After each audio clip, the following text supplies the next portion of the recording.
In this video, we will be doing two proofs. You'll notice if you've seen some of the other videos that normally there are proofs written down. This time there's not. They're very short proofs. It's just so you can see the thought process on it. Here we go. Given angle CAB is congruent to angle CBA.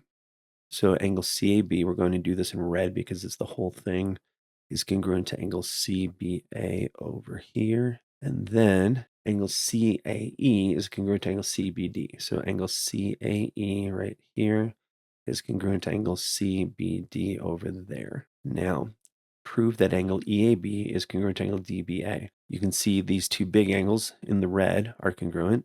Now, if we subtract the same amount from each one, then these two angles must also be congruent.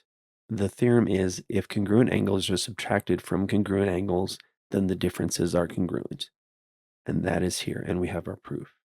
Now let's go to here. Given angle ABC is isosceles with base AB.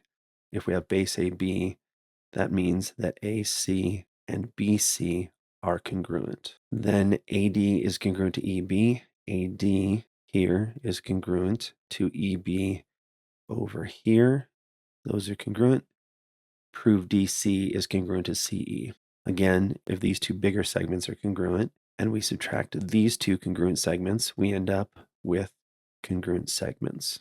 The theorem is if congruent segments are subtracted from congruent segments, then the differences are congruent. So you can see we have essentially the same theorem, one with angles, one with segments. The best thing you can do to learn geometry from this, get a fresh sheet of paper, draw this figure on it, do the proof again. Draw this figure on it, do the proof again. Go through the thought process about 3 times. You will get it, it just takes some doing.